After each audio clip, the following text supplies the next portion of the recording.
네, 여러분 안녕하십니까? 2023년 구정 명절이 얼마 남지 않았네요. 밖에 비가 옵니다. 강원도 원주는 지금 밖에 비가 옵니다. 겨울비입니다. 겨울비. 노래 생각이 나지 않습니까? 노래 생각. 김범용인가 옛날 가수가 바람 부른 사람이 겨울비 노래도 부른 것 같은데 그 노래 구절이 좀 잠시 생각이 나네요. 겨울비. 쓸데없는 얘기하지 말고 공부나 좀 해보겠습니다. 저번에 129회 문제 예상, 뭐 예상 문제든 문제 예상이든 엇붙이나 대치나 마찬가지니까요. 129회 문제 예상을 1, 2를 말씀드렸습니다. 오늘은 3편을 한번 예상을 한번 해보겠습니다. 꼭 시험에 출제가 되지 않더라도 공부 차원이니까 시험을 시작하신 분들, 공부 좀 하신 분들 한번 다시 한번 되새기는 차원에서 복습하는 차원에서 한번 들어보세요. 자, 129회 예상 문제 3편입니다. 첫 번째는 역시 산불입니다. 작년에 2, 3, 4월에 걸쳐서 그 경상북도 안동, 뭐 울진, 그리고 강원도 뭐 삼척 지역, 그리고 경상도 밀양 지역, 뭐 영덕 지역, 아주 전국적으로 산불이 11군데 대형 산불이 났습니다. 이제 산불이 발생하게 되면 나무를 심는 것만 이제 복원하는 것만 이제 인위적인 복원, 나무 심는 거 거기에만 이제 사람들이 공부를 하고 관심을 갖고 있는데 좀 시야를 넓혀야 됩니다. 왜냐면 문제가 산불 피해지에 대한 산지 안정 복원 방법 이런 것을 물어볼 수가 있습니다. 산불이 이제 나게 되면 대형 산불이 특히 나게 되면 그 대면적에 대한 지피 산림에 산의 그 지피 물이 다 소실돼 버리고 그리고 산림 토양이 다 연소되면서 뜨거운 열에 의해서 산림통에 유기물이 다 없어지고 수분도 없어지고 그렇게 됩니다. 그렇게 되면 설상가상으로 이제 여름철에 비가 많이 오게 되면 집중호우 시에 산지가 이제 침식이 되고 산사태가 발생돼서 산림이 황폐화될 우려가 많습니다. 그렇기 때문에 이런 것에 대한 공정, 공법 이런 것을 물어볼 확률이 있습니다. 그래서 2023년 첫 번째 실행하는 129에서는 산불 피해지에 대한 산의 안정보건, 산지 안정보건 방법 이런 것을 공부하시고 129에 임하시는 것이 좋을 것 같습니다. 그렇다면 산불 피해지에 대한 복구가 가장 급선무인 것이 계류보전 사업보다도 산지사방 사업입니다. 산지사방 사업에는 뭐 기초공이 있고 파전공이 있죠. 거기에 이제 뭉기기 하는 방법, 비탈 다듬기 하는 방법, 뭐 구곡마기 하는 그림을 그리고 구곡마기의 기능, 구곡마기의 시공 방법이라든가, 또 파전공에서 선대 붙이기, 뭐 6급, 뭐 9급 대 붙임이라든가 이런 것에 대한 공부가 되어야 될 것 같습니다. 산불이 광대하게 피해지가 발생하게 되면 조림과 더불어서 산지사방이 같이 따라가는 것을 항상 명심하시고 공부를 해 두시고 시험에 임하시길 바랍니다. 두 번째로 예상을 하는 것은 역시 법률입니다. 뭐 우리 산림이라든가 토목이라든가 조경 여러 가지 뭐 자연환경 기술사 이런 점들이 개정된 법률이 툭툭 가끔 튀어나옵니다. 3년에 한 번씩. 왜냐면은 개정된 법률을 갖다가 시험에 내는 것은 문제를 출제하고 채점하는 분들이 수험생들이 시대적인 트렌드 그리고 법률 개정된 거에 대해서 공부를 단단히 하고 있구나 이런 것을 테스트하는 차원에서 문제가 출제가 될 수 있습니다. 그래서 개정된 법률, 시행 예정 법률에 대해서 나올 확률이 엄청 높습니다. 옛날도 아니죠. 불과 한 8년 됐죠. 2015년이니까 96회입니다.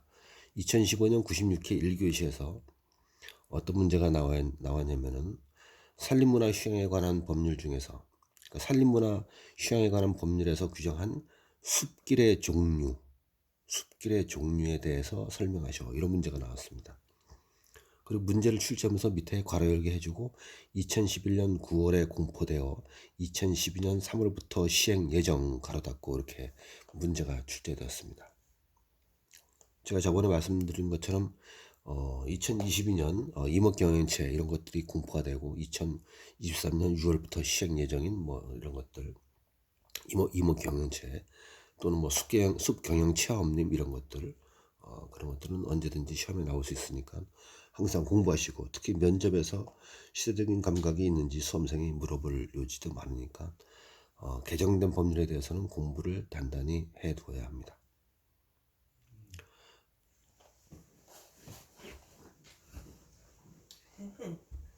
세 번째입니다. 세 번째가 이제 어떤 것이 나오냐면 단골 손님 중에서 안 나오는 것이 있습니다. 단골 손님 중에서 안 나오는 것이 요새 뭐냐면은 한번 잘 보십시오. 산림토양이 시험에 안 나오죠. 산림토양이 시험에 단골 손님이었습니다. 세 번에 한 번씩 나오는데 요새는 몇 회에 걸쳐 꾸준히 안 나오고 있는데요. 산림토양은 공부를 어떤 것을 해야 됩니까? 옛날에는 토양 단면 구분, 토양층 구분에 대해서 문제가 많이 나왔는데 근래 들어서 좀 잠잠하죠. 그러니까는 산림토양 단면에 대한 문제, 또 산림토양과 경작지 토양을 비교 구분하는 설명하는 문제. 옛날에 다 기출 문제입니다. 산림토양과 경작지 토양을 비교 설명하시오 이런 것들. 또 산림토양의 산성화 원인에 대해서 설명하시오 뭐 이런 것들. 뭐 산림토양과 균근 뭐 이런 것들. 산림토양에 대해서 공부를 단단히 해두는 것이 좋을 것 같습니다.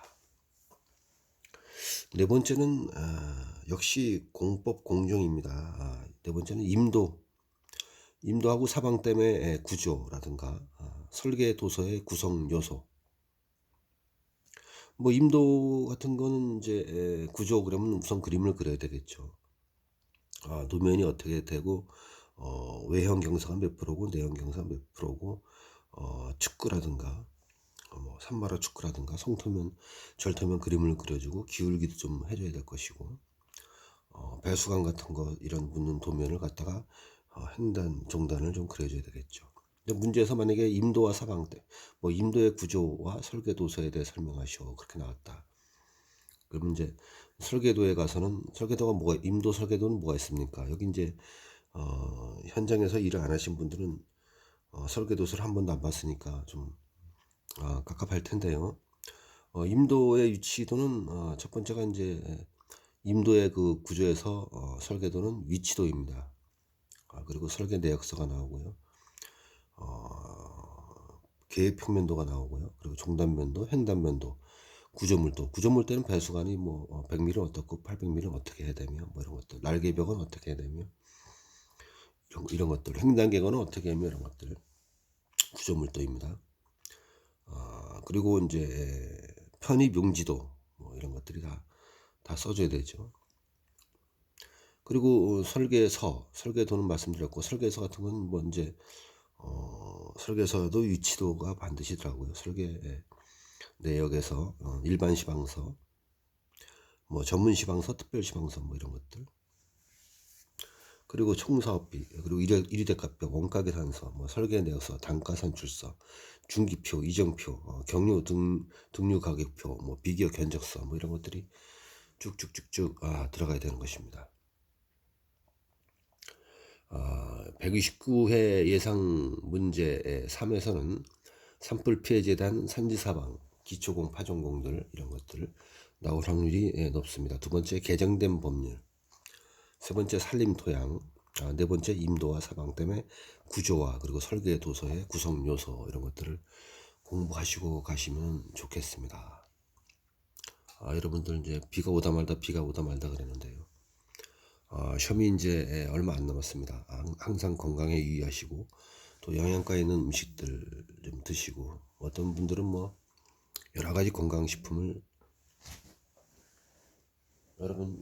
어떤 분들은 여러 가지 건강식품을 먹더라고요. 뭐 비타민, 뭐 종합 비타민 먹는 사람들도 있고 뭐 그리고 뭐 뭐라 합니까 건강원 같은 데 가서 이거저것 다려서 내려서 먹는 사람들도 있습니다. 그러나 이제 음식은 골고루 섭취하고요. 이런 겨울일수록. 그리고 춥다고 웅크리고 있지 말고 요새 날씨 푸근하지 않습니까?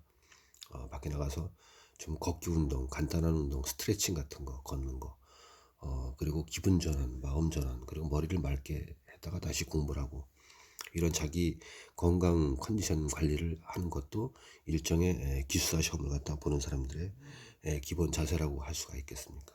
할 수가 있겠습니다. 이번 시간에는 129의 예상 문제 3에 대해서 말씀을 드려봤습니다. 감사합니다.